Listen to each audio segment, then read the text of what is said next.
একটা শিরোনাম বলি, মির্জা ফখরুল বলছেন যে আমরা গণতন্ত্র ফেরত চাই, নির্বাচিত পার্লামেন্ট চাই। আসলে এটি অনেক আগেই হয়ে যেত যদি অভ্যুত্থানের পরপরই সব রাজনৈতিক দল মিলে অন্তর্বর্তী সরকারের কাছে দাবি জানাইতেন, অথবা নিজেরা জাতীয় সরকার গঠন করতেন, করে নিজেরাই ঠিক করতেন যে আমরা 6 মাসের মধ্যে নির্বাচন যাব এবং নির্বাচনের তারিখ ঠিক করব। যেটা সুশীলা কার্কি ভুল করেনি।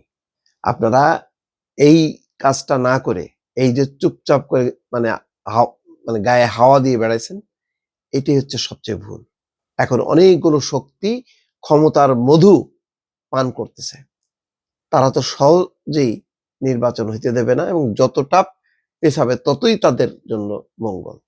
সুতরাং ভুল কিন্তু মির্জা ফখরুল ইসলাম আলমগীর সহ যারা এখন নির্বাচনের জন্য এবং নির্বাচিত পার্লামেন্টের জন্য হাহাকার করছেন, তাদের জন্য কিন্তু একটা বড় ধরনের একটা ভুল, এটা মানতেই হবে দর্শক।